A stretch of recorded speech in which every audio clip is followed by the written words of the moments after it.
Call the Thursday, January 14th City Commission meeting to order. First item on the agenda would be the review of the December 22nd minutes.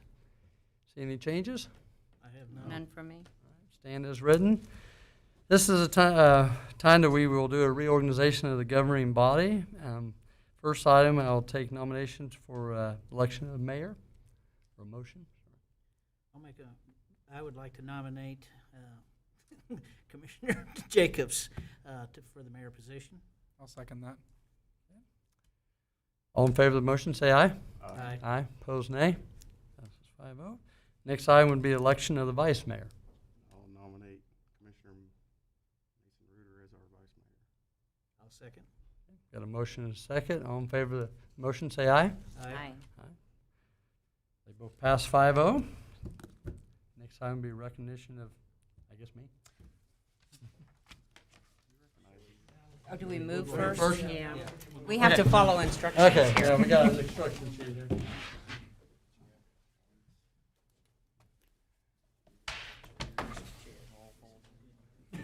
You taking my chair? No, I'm taking my chair.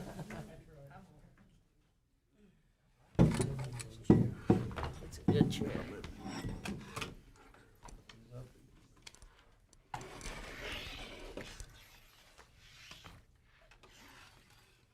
Who am I tonight? Okay. Just checking. Doesn't feel any different. Oh, wait. Thank you all. I would like, before we get started with anything else, I'd like to take a few minutes to recognize past Mayor Sean Musil. I had to write it down today because I was thinking about so much of what I wanted to say. If I hadn't written it down, I'd have gone on and on and on, and we all know I can do that. How do you thank and describe Mayor Sean Musil? I can start by telling you all of the city's activities that have happened during his term as mayor, everything he's dealt with, if you will. He's done everything from approved a budget that was balanced and had another static mill levy, the North Line project, the design agreement, the build agreement, the KDOT, and the actual start of the roundabouts. The Parks Department, which we know the Big Gold Schmidt Sports Complex is a really important piece for him, and we had the new playground shelters built. The Arc Park was a big deal for Sean as well as it is for me. And approving the $300,000 for the splash pad was a really exciting time. He also was part of the DJ Land and Development, which is the Travel Plaza, with CID and a TIF and development agreement, and the Tallgrass Edition, which we had to approve in our HID. Much needed workforce housing that's starting already. That's a lot. But in the heart of our community, that is nothing compared to the heart and soul this public servant has for the city of Hayes and all of its residents. Progressively, much has been accomplished and the decisions were relatively easy, especially when looking toward the next 25 years and beyond. Well then, what is tough? Pandemics are tough. Masks are tough. Not only did he have to go through it, but his whole family went through it, and went through it as strong as I've seen anybody. A good friend once told me the role of city commissioner is a pretty good gig. That person did not go through a pandemic, a time when no one really knew what was right or wrong for our friends and our neighbors, yet the commission had to decide. We were in uncharted waters and had to make decisions based on what not only the information we had, but what we knew to be right or wrong in our heart. And yes, sometimes it was all about heart. Mayor Sean Musil has heart for his family, his friends, and for this amazing community. He let the heart lead him, and it served him well. I stand beside this leader and concur with much. After all, it is from his heart. As often as I say, if we all agree, 4 of us can stay home, most of the time I agree, and most of the time I agree with the final decisions of heart that come from Sean, and I want to thank him for showing our community what heartfelt leadership looks like. Thank you very much, Sean. If you'll come around front, please. And if we can all come around, we would do a picture that way. You want masks? I don't, but Let's go around. we'll get. Yeah. I'll be right around there. I should have left it on to start with. all my hair down nice now?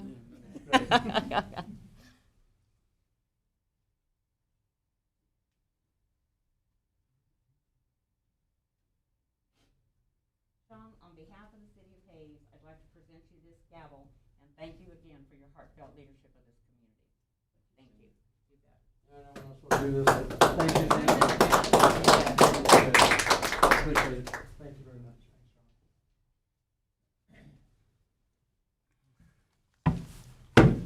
Mayor, would you mind if I said a few words? No, go right ahead, and then I would like the other commissioners that would like to, maybe Sean, if we let the commissioners speak, and then you can. How about it, guys? If you don't Ron, mind. any of the other commissioners have any comments? Well, Sean, it's been a wild year, but it's over with. Yes, sir. We're gonna turn this all over to Sandy. You did a great job. Thank you, Ron. Hats off to you. I think we'll all look back on this and say it was a trying time, but you did a good job of leadership during this trying time. So, congratulations. Thank you. Thank you, Ron. I don't have anything as documented as what Sandy put together, but I, again, for a first-year commissioner, being, when you think you're running, what you're gonna decide on, and this year I can't. There's no way to imagine how the decisions came this year, but Sean was there. As a friend and as a mayor, as a fellow commissioner, to help guide through with his heart. We had several discussions on just all kinds of different things as they came up. We certainly didn't agree on some things, and we can go back to roundabouts as one of the first big decisions we had to go through. And we went back and forth on mass even. But that's the kind of leadership that you look for when you're talking with a fellow commissioner, is to be able to talk openly and make sound decisions. And I think you did. I appreciate it. Thank you, Commissioner. John, when I was running, I think I talked to you quite a bit. I don't think I'd be here without your support and mentorship even before I was on the commission. Yeah, this first year's been absolutely tough. It's been really great to have someone in a leadership position like you. You held steadfast, and I respect you like none other. You're just an amazing guy who cares for this community, and I can't thank you enough for everything you've done for Hayes and what you'll continue to do. Thank you so much. Yeah, thank you. Thank you all. As we all know, it takes a team up here, and we all don't agree all the time or disagree, but it takes a team. And I know, I was telling my wife earlier tonight that I don't even remember January and February. I don't even remember what happened. I guess it was roundabouts. I guess that was the big thing. But you guys were great. I mean, we kind of fed off each other. We disagreed. We worked it out, and that's what I think true governance should be. We don't always have to agree, but at the end of the day, we did it for our community. And I can't thank you guys enough. And I'm going to apologize. I know I'm going to, once I start talking about family, I'll get emotional like I always do. But you guys were huge for me. I mean, there's times I literally would leave my house, and halfway down here, I wanted to turn around and go home because I didn't think I could do it again. And then, I was at my son's ball game, and, I called a special meeting, and you guys, enough of you agreed, and we had it. And, I will tell you guys, I was scared to death to make some of those calls, but the people that came out of the woodwork just thanking us, not just me, thanking us for what we did, to me made it all worth it. None of us will know what we did, whether it was right or wrong for 10, 15 years or maybe longer, but I feel like we did the right thing. Our community is in great shape, and it's because of what we did, what the people before us. And Commissioner Reuter, I had a guy right next to me when I first ran, and I know I wouldn't have been prepared as much as I was, and I just feel like that's your job as commissioner, whether you're running against them or what. We were both running at the same time, but that's a true leader to me. And and I just I learned a lot. We've been on the opposite side many times, but had mutual respect for each other, and I hope at the end of the day we all have that. But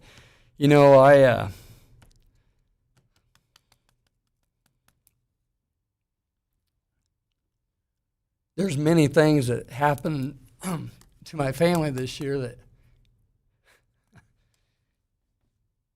that without Heather over there, there's no way I would have made it. And my kids they were awesome. I don't know what they heard at school, but they never came home like, oh, Dad, I wish you would just give it up. They're always like, no big deal, and that's without family. You all know. I mean, you just don't get through this. And I really, before I get too far in thanking family, want to thank just everybody in the medical field, anybody that's dealt with COVID, whether it's a resident, anybody in this community. Thank you, because we are getting through this. Our numbers are going down slowly, and I couldn't think of a better community to be leading this last year than this community. I mean, we're still in good shape financially. There's many communities that are very scarred for this, and just thank you guys for allowing me. And I want to go give my wife a hug.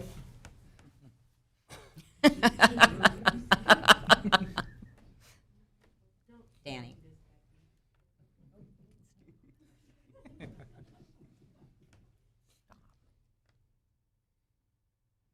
But thank you all, and let's move forward and let's have a great 2021. Very good. Thank you, Sean. Absolutely. We'll move forward to the number 4 on the agenda, citizens' comments for any non-agenda items. Seeing none, we'll move to the consent agenda. The consent agenda includes a mayoral appointment of Forrest Martin to the Convention and Visitors Bureau, as well as the City Commission rules of procedure. I move we accept the consent agenda items A and B. I'll second. It's been moved and second to accept the consent agenda items A and B.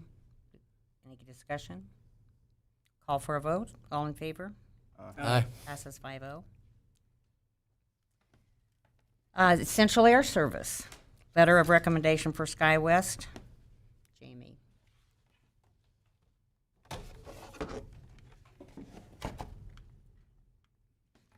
Good evening, Commissioners. I'm Jamie Salter, Director of Hayes Regional Airport. Commercial air service at the Hayes Regional Airport is provided through the Essential Air Service Program administered by the U.S. Department of Transportation. Air carriers who participate in the EAS program receive subsidies in return for providing quality, reliable air service.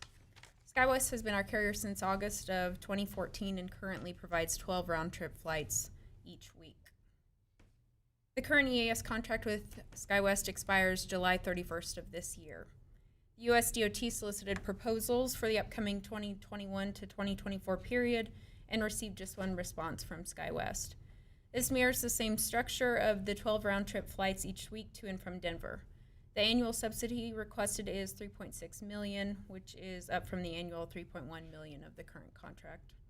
The DOT offers communities the opportunity to provide feedback and support during the carrier selection, which is why I'm here tonight. This is the timeline for the EAS selection at Hayes. As you can see, community comments are due January 21st. Carrier selection will likely be this spring, and then the new contract starting in August of this year. While the proposed annual subsidy has increased, there are no annual costs to the Hayes Regional Airport, as the contract is between the carrier and the U.S. DOT. The increased ask is likely due to the pandemic's impact on the travel industry as a whole.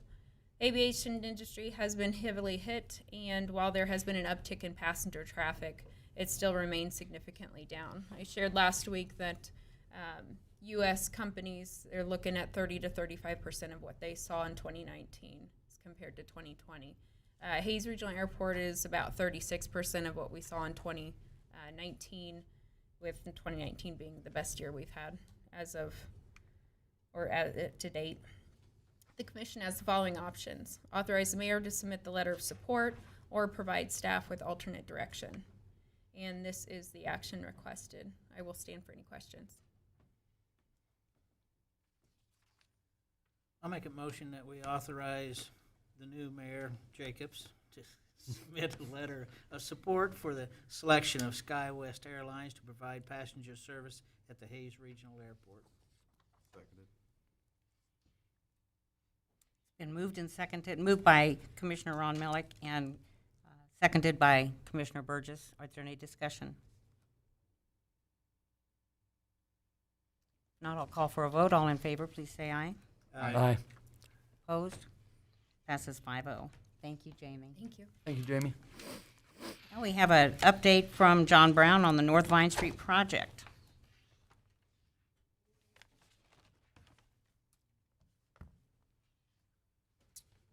Thank you, Mayor, and good evening, Commissioners. Now that the first season of the North Vine Street Corridor project is complete and the 32nd, 33rd Street roundabout is fully operational, the question on the minds of lots of people is what's next? As you have seen many times, the construction schedule allows the contractor to work during the winter months in locations to the west of Vine Street in areas of the former Ambassador Hotel, 37th Street, Skyline, and 41st Street. Already, beginning in November, the contractor has begun working on constructing 37th Street extension to Skyline and the side road which will provide access to the Baymont Inn and the Phillips 66 gas station. There is also access to the 24/7, which is indicated where the red arrow is, and then two future lots either side of 37th Street. That's where the green arrows are at there on this picture. Hey, John. Yes. I was asked, spoke at Lions Club this week, if there's new development, will it face towards that street, or do we have any regulations on how they're set up and stuff like that? I don't know that we necessarily have any regulations. I think that the lot here probably would have options of either facing to the south or facing to the east, because there is also a driveway that will be going in right about here, as well as over here. This one here, I suppose, could also face either to the road or to the east. I'm not aware of any regulation that would necessarily prohibit either direction. So that's really just the property owner or the developer. Okay. All right. And most recently, the contractor has set up traffic control, which allows the extension of Skyline to connect to 41st Street.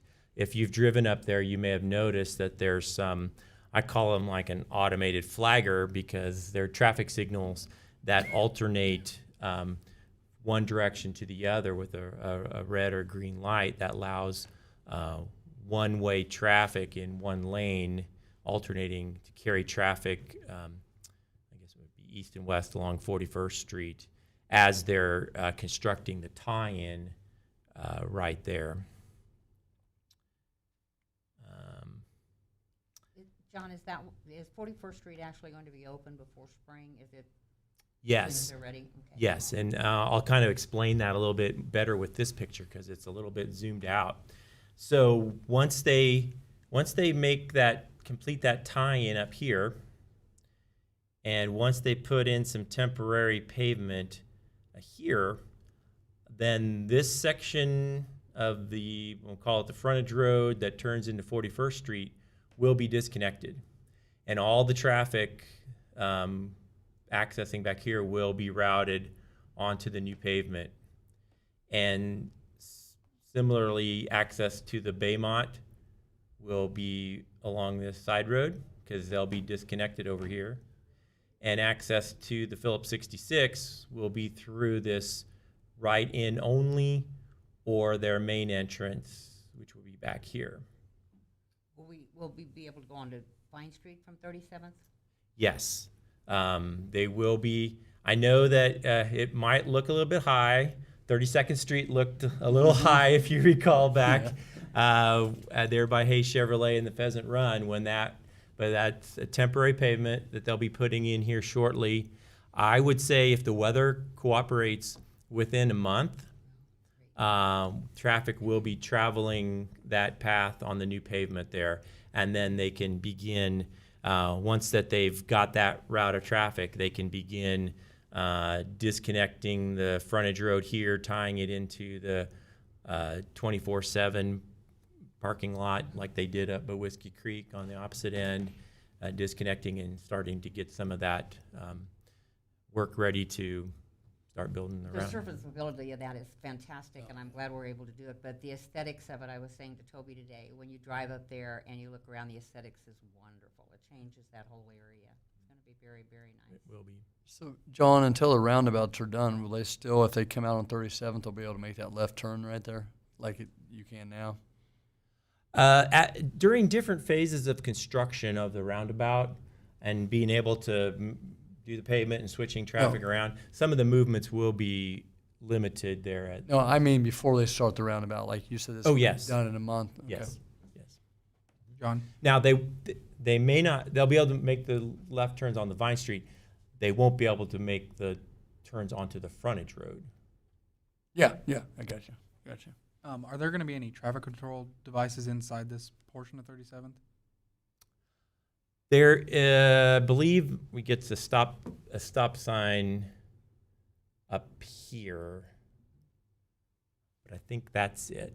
And then I believe there's a stop sign on the side road. Coming on to 37th from the Baymont? Right. So, yeah, coming on to 37th from the Baymont. Okay.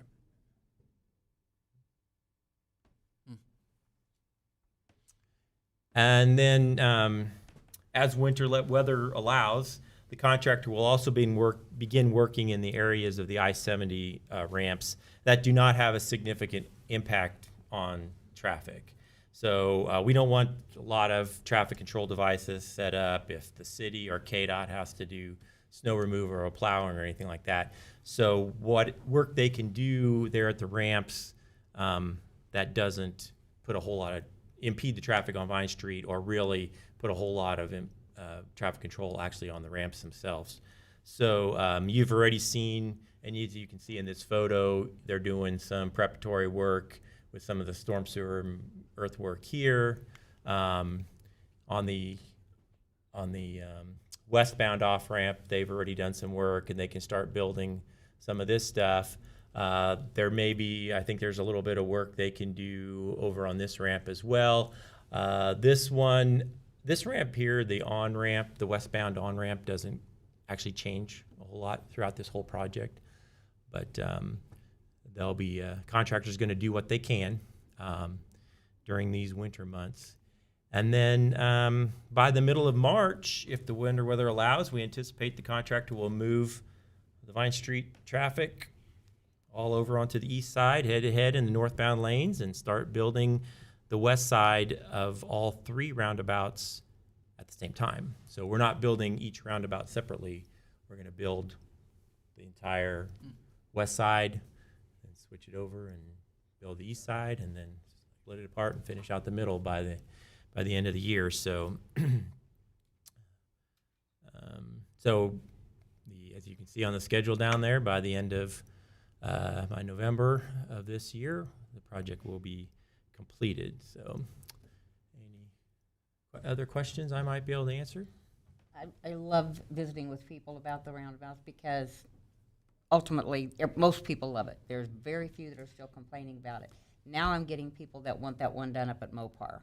They want that area and be able to come out of Home Depot and those places. So Right. It's really very exciting. We all knew it would be good. I'm not sure we ever knew it would be this good and this easy. I would have to say it does function quite well. And I will add to just spell any rumors. I think it's been mentioned once before. There was one accident on December the 11th. There has been no accidents since. So, yeah, I know that's knock on wood. It's like I cursed it. Yeah. But, I'm not driving it tonight. Yeah. John, what percentage of the whole project is done now, approximately? Probably about 40%. We're slightly less than half because we've only got the one, but we've also got a longer construction season coming ahead of us than we had in 2020 because it was June before they actually started. Right. And they're working, I mean, you see this, but then they're doing all that off-site work on 37th and 41st there, so, or the Exactly. Skyline, so, yeah. Okay. John, I have a gentleman ask me quite often. He's in a wheelchair and he drives this quite often. Can he safely get across that and pause and get over there? I mean, is it? Right, because with the the pedestrian crossings, they have the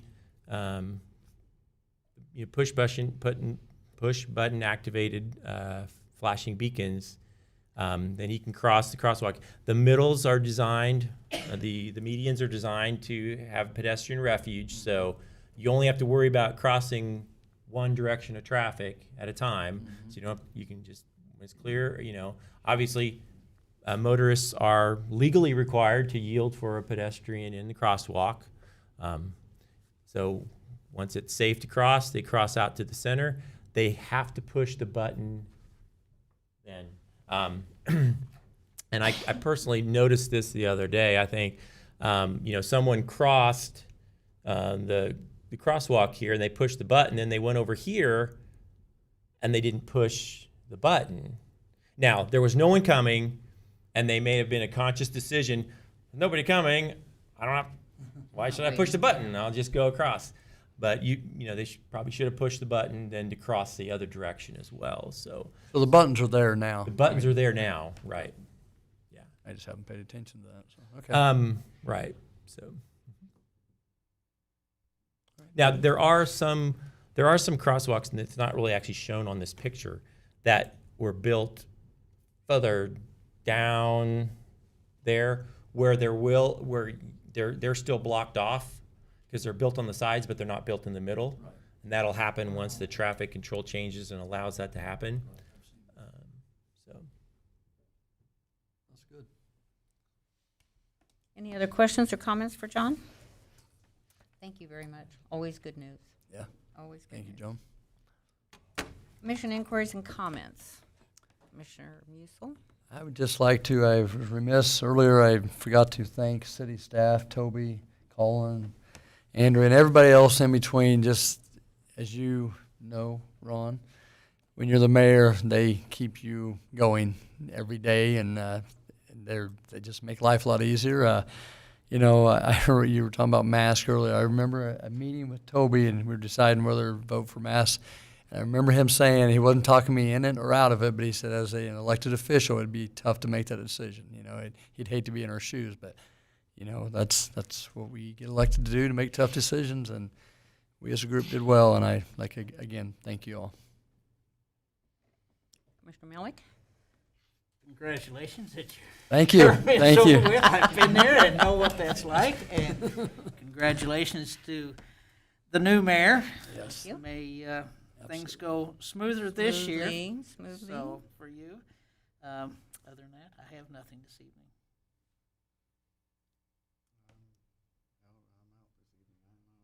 Nothing. That's John, I want to thank you again. Appreciate your leadership. Congratulations, Sandy. thank you. I'm looking forward to serving under you Thank you. and with you. I think 2021 is going to be a good year. I think we can get through it. If we can get through 2020, We can do anything. we can do anything. I think we got a good group of people up here. So looking forward to serving with you guys another year. And that's all I have. And Mayor, if I could say congratulations to you, and thank you. Thank you very much. Thank you for everything last year. Thank you. I wanted to thank citizens of Hayes who voted for me for the city commission. The past 4 years have been a really great experience working with fellow commissioners and with Toby and the city staff. They're just absolutely the best of the best. My final year as commissioner as mayor is really humbling. I can tell you my grandchildren are as excited, if not more excited, than I am. The 9-year-old, they live in eastern Kansas. The 9-year-old was telling everyone, my Nani's going to be the mayor in Hayes. To the point that his parents had to have a conversation with him to let him know that not every teacher, store clerk, etc. in Kansas City cared whether his Nani was going to be mayor in Hayes or not. He could just be excited in his heart. Well, Connor, I'm excited and honored in my heart, too. Thank you for affording me the honor of representing this great community and all my friends and neighbors. We are adjourned. Did I miss?